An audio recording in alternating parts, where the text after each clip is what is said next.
Hello, I'm Sabrina Manalli, and I wanted to show you a really quick and fun, easy activity you can make for your dog to promote canine enrichment. And it is called the Snuffle Mat. And this one is about 75% of the way finished. It's pretty big. It is washable. It's safe to wash in the washing machine and very quick and simple to make. So canine enrichment. Canine enrichment is a way to help enhance and improve your dog's mental health. And the way that you can do that is through enrichment activities that will encourage your dog to problem solve and become confident. And it helps to lower anxiety. So if you have a dog that gets a little stressed out when you have to leave the house, or you have a dog like a shelter dog that's really anxious and stressed all the time with all the noise, this is a great tool to use to distract them and bring their mind to something more of a better focus and will pique their interest. This is a great tool for terrier dogs. My terrier, she loves to, terriers are natural excavators, and they love to forage and root and dig. And if you don't want them digging up your yard, you can get like a little sand pit out back where you can do the Snuffle Mat, and you can just get really high reward treats. And a high reward treat is a treat that your dog finds valuable and is of high interest, because you don't want to be putting things in here that isn't going to pique their interest, and then you've wasted the food or it doesn't work for them. So a high reward treat in my house with my dogs is broken up into little pieces, just dog biscuits. And the number one high reward in my house is bacon strips.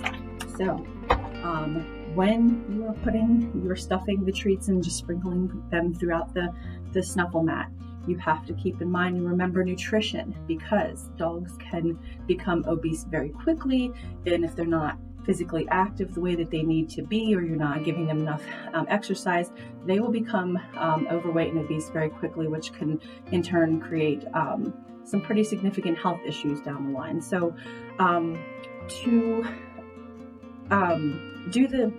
make sure first, when you go to the pet store, look at the labels on the food that you're buying. And one of the most important things that you look for on a dog food label is the statement that the food is complete and balanced, or similar wording, because a food that claims to provide complete nutrition must have the proper amounts of all nutrition on AAFCO's dog for food nutrient profile. And you can find the food nutrient profile, AAFCO, AAFCO's dog food nutrition profile, online if you're not sure, and it should be able to give you a list of dog foods that are complete and balanced, because that plays a big part in your dog's health. You want to make sure that it says that.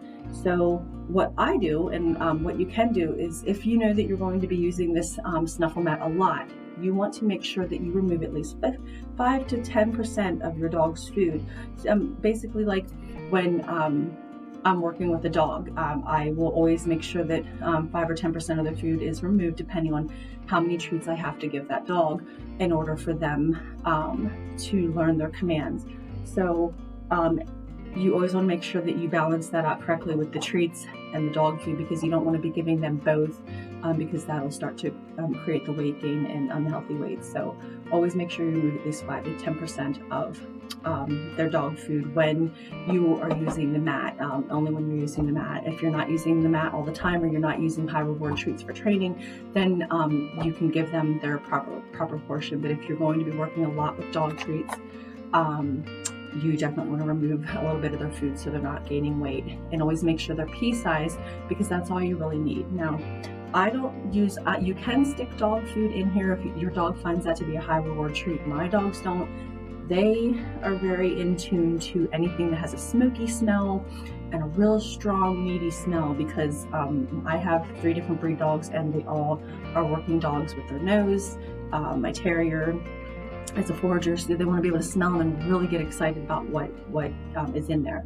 So things you will need to make the Snuffle Mat: dish sink mat, and these I found a ton. They have tons at your local Dollar Tree for $1. So I just grabbed a whole handful, because I'm going to be making and donating these to organizations around my county as a school project. And so this is the best template to use. You don't want to spend a lot of money on this, especially if you're going to be donating, because it can get very costly. So Dish mat, if you don't have access to a dish mat, you can take cardboard and cut it out and leave an inch between each hole, and you want enough holes that you can cut it into a square. And then you will need cut strips of fleece material. Felt works too. I prefer fleece. And I just happen to use these colors because I think it reminds me of grass, but you don't have to use these colors.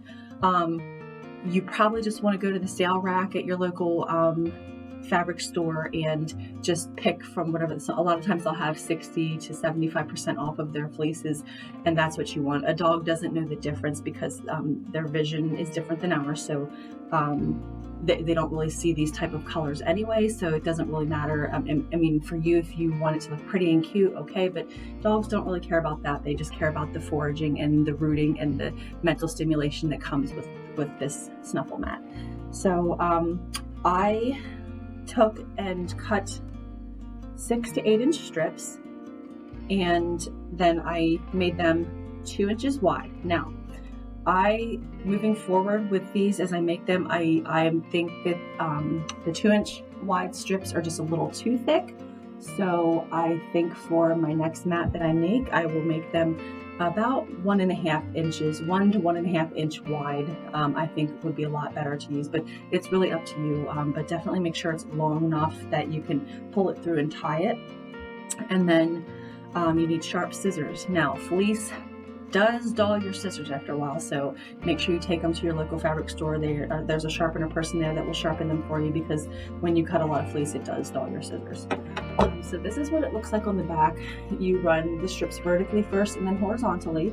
So I first did all of my green strips, and then you can see I've started my light green strips. Just like a weaving activity, like when you were in elementary school. So what I will show you here is you take a strip and you just run it through the first hole and then the hole right beside it, and you pull it up through like that. So it should look like that, and then in the back you ran it through 2 holes, and then you're going to pull it and tie it. You can tie it one time. I choose to tie it twice just because I know my dogs like to be a little destructive when they get a little crazy with things. So there would be your first one, and then you will go right beside that one, and you will run it through the same hole, and then the very next hole beside it. So it's really simple to do, and you will do that the whole way across, and then just tie it. I'll do a couple here to show you. You'll just run it the whole way across, and you'll do that the entire way around the board. And if you want to do the ends, you can. I do, because it makes it look nicer and cleaner. The edges look a little cleaner, and the dogs can't. My Mastiff would probably go and try to find a way to rip the plastic off if he could. So I tie it shut so he can't see it and do that. So that's what it'll start to look like, and you will go the whole way across. So what I mean by the tying the edges, you see this round corner here? I'm going to run it right through that hole, and then tie it off. And that's just going to keep him from trying to destroy the plastic, because he gets a little carried away with himself sometimes and likes to start chewing things that he shouldn't chew on. So, and then you just kind of rotate it around. So see, it kind of blocked that edge there. And then after you've done all of your green rows across the board, you're going to come this way and start tying. And it gets really tight. You can see how bulky this is. Just one mat. It does get very tight when you start running the second color. So I went down first, and now I'm coming across, and it can make your fingers sore. So you probably want to have like a pencil or a straw, like a hard straw, or some kind of pushing tool to push it through there, because it does get very hard to do that, pushing it through there. And if you don't want to do the second color because it's hurts your hands or it's too much, you don't have to. I just do because my dogs really love to root, and they really love to utilize this mat when I go away, because I'm trying to keep them from having to be in a cage. So that's the Snuffle Mat. If you have any questions, you can message me, or write a comment. But I hope that you guys like this idea. It's a great idea, and again, it promotes wonderful canine enrichment, like the dog toys that you have to figure out the puzzle pieces. This is kind of like a puzzle for a dog, and they really depend on that mental stimulation, because if you're not enriching your dog's mental health, they can become destructive, and that creates behaviors. So you want to find every way that you possibly can to reduce those types of behaviors and mentally stimulate them, so that you have a happy dog. Because a happy dog is a great dog. And so I hope you guys enjoyed the video, and we'll see you later. Bye.